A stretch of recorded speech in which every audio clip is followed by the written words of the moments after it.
Hello, Rachel J. So I'm going to do another video on making boxes, but this one is going to be on working with what you have. So no special tools, because not everyone has them, but you can still make a very nice box.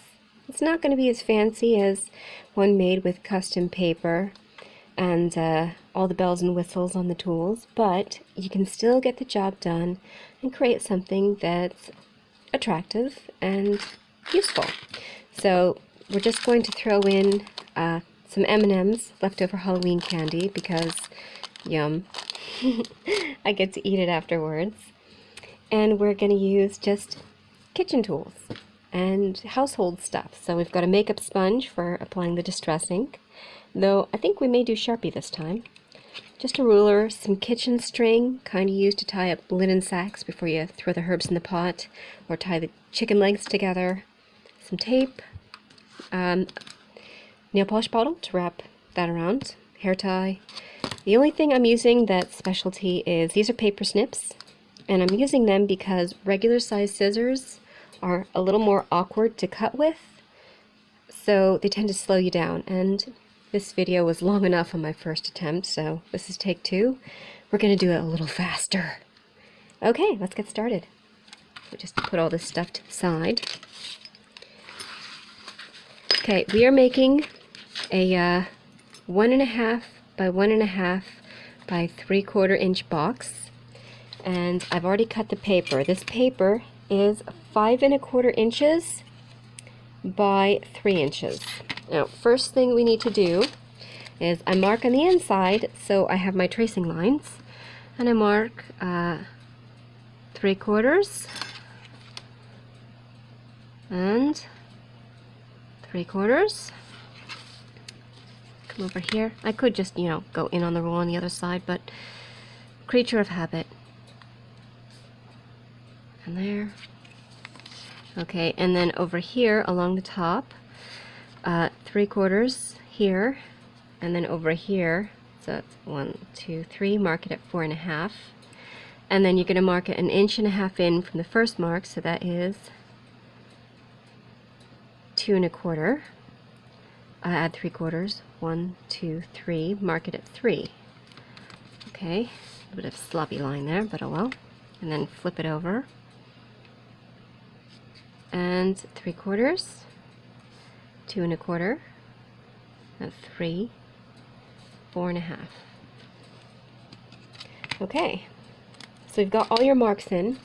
Now I like to take a single sheet of paper towel, because it gives you just a little bit of cush, but not too much. And this butter knife is one without the serrated teeth over here. A lot of butter knives have those. This one doesn't. So go through your drawers, or pick one up from Value Village for 25 cents, and use that. So put our first crease in, and it's just connect the dots.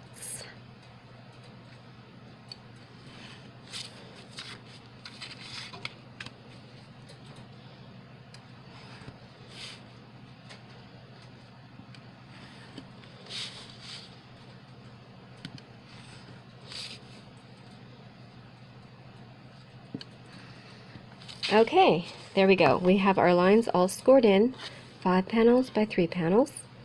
Now we're going to burnish. So make sure your edges line up when you fold it over, and use this rounded swoop. That is perfect for burnishing. So butter knife without teeth, can't stress that enough, without teeth, is a great burnishing tool on the cheap. It's something you already have in your kitchen. That's a bonus. If you are willing to shell out for a specialty tool, I really recommend the Martha Stewart bone knife. This is really nice. Alternately, I picked this up for $1.50 from Daiso's at the mall. It's a little Asian shop, and yeah, $1.50 plus tax. And this is actually a pretty good, excuse me, a pretty good tool for the price. Make sure you get one that has an edge. Okay, you don't want to get the Fiskars model that has no flat edge, because that means you can't score your lines with your tool. Just something to watch out for if you decide to invest in tools. So there's a little bit of a line left. That's the only downside to using something like this. It's curved here, but it's not curved away. A regular bow knife is curved on multiple fronts. Alright, so with the boxes, it's up, up, and down. We slope these 3 tabs here. So 1, 3, and 5. So we're going to do the outer ones.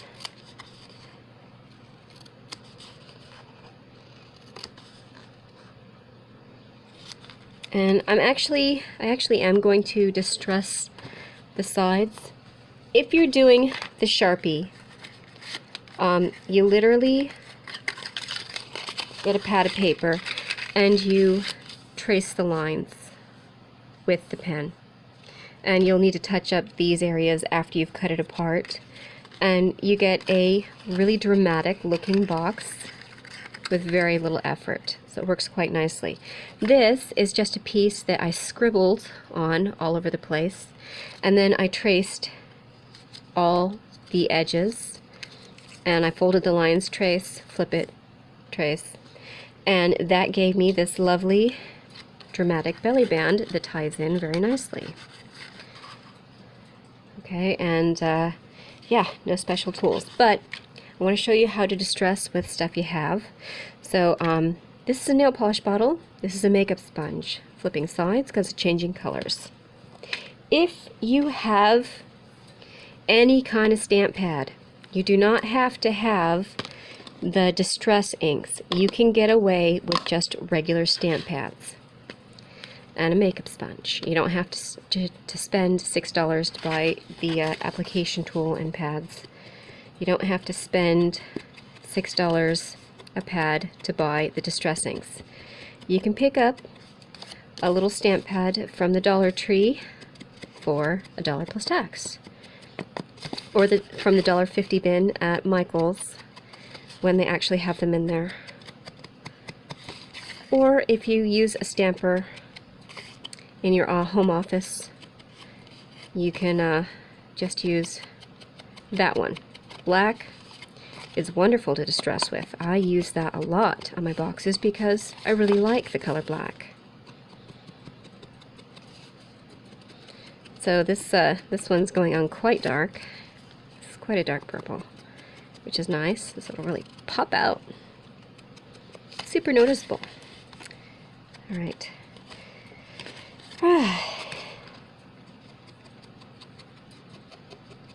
Now tabs 1, 3, and 5 are going to be tucked in and back. So it's not as important to blend all the way up with those, but you do want to hit the edge because the edge is seen underneath the flap that goes over it. So they tuck behind and in, but the flap that goes over it doesn't cover the corner, so hit them too.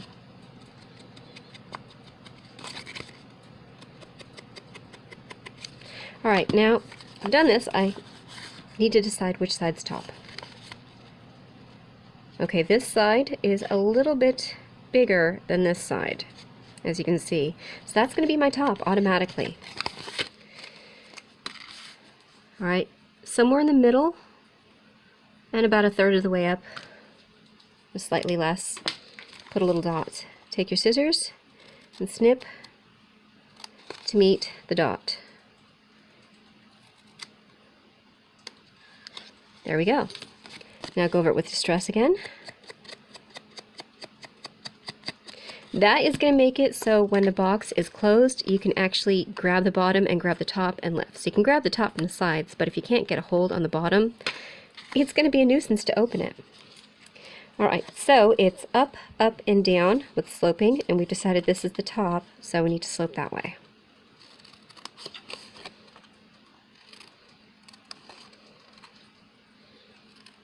Now we will need to do some touch-up. That's the only downside to distressing it before you cut it, but it's much easier to distress it. Let me just snip that and snip this. It's much easier to distress it before you cut it apart. Now I like a rounded back panel to the top box, and you can create that without having a rounding punch by doing just what I'm doing here. So you cut off a corner, little triangle, and then you snip off a bit more to each side of it as needed. Sometimes you need to do another little teeny, even smaller triangle, and just gradually build up, and that will give you the rounded edge without having to have a corner rounder. They're not expensive, but you don't use them very often unless you're doing boxes, so some people may not want to invest in them. That's okay. Alright, I cut to either side of my line because I don't like the crease peeking out at me from the edge of the box. That ragged crease, even if you're cutting directly up the center, you still get this little mark. And I can't stand that. If I'm putting the time in to make a nice box, I'm going the extra effort. Because, yeah, I am putting the time in it. So, it does take a bit longer. Doubles your time for cutting. But, again, I think it's worth it. You have to decide if you want to. You may just decide to cut directly up the center and call it good. So we'll just do that on this one. Alright, now it's all cut apart. I want to make this a hanging box. So, corner here, so this is the top, and I want it to hang from this corner. So we identified the corner we want it to hang from. You want it off the top of the box. Cut a little tiny triangle out. You see that? There you go. Alright, we're just going to set this aside. There we go. Alright, so if you're securing it, you can use regular tape. I am not going to tape it closed. I didn't do that on any of the boxes. These are all unsecured. So I can actually flatten them and store them for later, or after the person's taken whatever you put in them out, they can save it. You can save it for reuse, whatever. But if you're going to seal it, you can use regular tape. So I just put a little tab there so I can lift this off again. Don't do that if you wanna seal your box. All right, so place your tape. All right, line up your corner like so. Fold your tape round, and you'll want to, after you have this all done, put another piece over here because you're going to have this little overlap. These flaps are going to be loose to the inside, so you put a little piece of tape across those as well. But you do this around here and then this corner. You do the front first, then you do the spine, taping those, and then you move on and you do the top around the bottom. Now you do it that way because sometimes the top, if they're exactly even, this one was slightly larger, so it's a perfect fit guaranteed, but if they're exactly even, sometimes if you make the top first and then make the bottom, you have trouble getting it to go in to the top because it doesn't want to fit. So that is why you always do the top, overtop the bottom to ensure a perfect fit every time. Because you can adjust, if the top is a bit tight, you can actually adjust your creases here before you secure it. Anyway, so do that with the tape. I choose not to tape it, which is why I made that little tab, and use a belly band to hold it closed. But before we do that, kitchen twine, wrong end, here we go. So my kitchen string, there we go. Just a hint, paper snips are lousy for cutting string, thread, fabric. They just don't work very well for it. But they are awesome for paper. Alright, so I am just making multiple knots in my kitchen string here. So the knot catches on the little notch out. Now for regular use, I use this lovely little ribbon.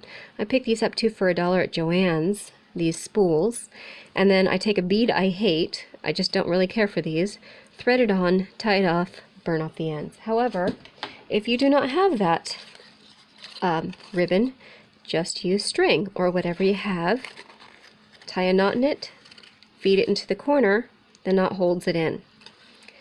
Alright, so next up, belly band. So this is 3/4 of an inch. This one here is an inch wide. I find that to be a little wide for these boxes, so I'm going smaller. So we're just going to, actually first up we're going to make a crease. And burnish. Give us a starting point. Fold this up. I like to wrap the belly band around the box and crease it as I go, because then I have a perfectly fitting belly band. Somehow, oftentimes, your belly band, you fold it up to what it should be, and somehow it's off. It doesn't quite match. It'll be loose, or it'll be snug and really hard to get on. It's weird how that happens, but it does. So adjusting it as you go by wrapping it around your box ensures a perfect fit for the box. Maybe not for every box, even if they're meant to be exactly the same. Most of the time they aren't. Not sure how that works, but it's a creative process. I had ink on my fingers, didn't I? Well, I'm going to just trust it anyway. So, okay. I'm going to doodle on this with Sharpie. Just scribbles to create random pattern.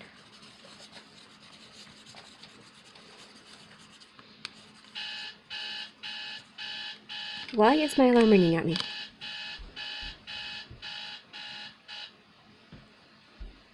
Okay, there we go. So now that I've gone over that, we're going to, my other alarm's ringing at me too, I can hear it. But it's in a drawer, so it's very quiet. So we're going to tie that in by blacking the edges, and of course the Sharpie makes it really dramatic and a little less bland. Some of the others are a little bland, but they don't have to be. You can create a whole bunch of drama with stuff you have. Just break out your Sharpie, break out your ballpoint pen. You know, if you've ever heard of Zangles, you just take a square of paper and draw whatever. Well, you just go and zangle on your belly band, that's all. Alright, so, you can see how that looks. That could use a little more purple. That's how it looks. Okay, a little darker.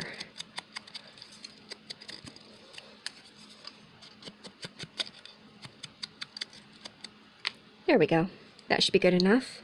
Alright, now we're going to tape it. I normally use double-sided tape, but since I don't have that right now, we're going to, alright, so the one that's underneath, you put your tape on the underside so it's facing out. And that means your top layer goes over top that. So, there we go. And then a little more. Line that up. There we go. Alright, so yes, the tape is noticeable, but if it's what you have, it's what you work with. A little more on the inside. Trim that off. There we go. Okay, so we could stop there, but I want to put a few doodads on it. Come on. There. Now, you could alternately leave the belly band blank just to stress it and doodle all over the box and have the box be the thing that's all colorful. So we're going to take this and we're just going to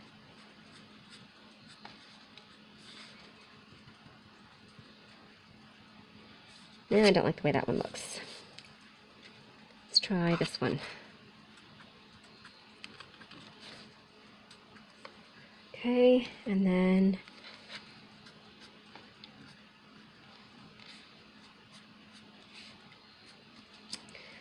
little doodles. There should still be some ink on our makeup sponge.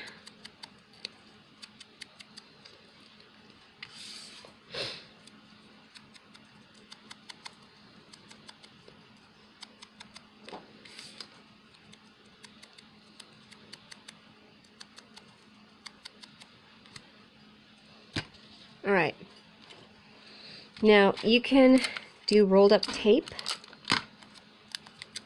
roll it in a tube, little sausage there, snake it apart, put it on the back. I make homemade glue dots, and I really recommend that you go to the trouble of doing it. It costs pennies for a batch.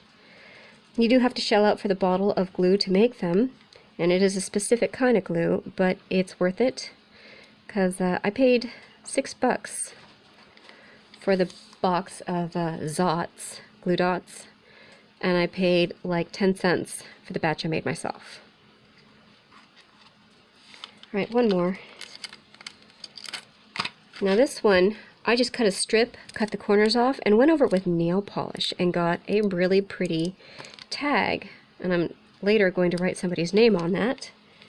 So you can do pretty things with what you have, even nail polish. So we're gonna go down with this? Yeah, we're gonna go downward. There we go. Kind of a little cascading thing. So there's our box.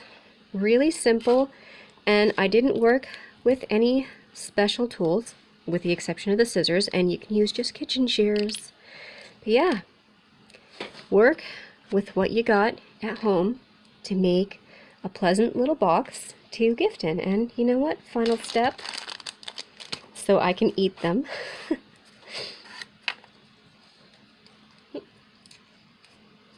is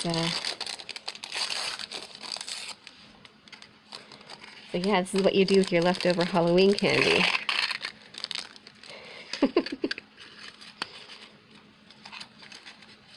Come on, back in. There you go. Yep. So I hope you enjoyed this. I hope this helps, and I hope you try it, and have a nice night.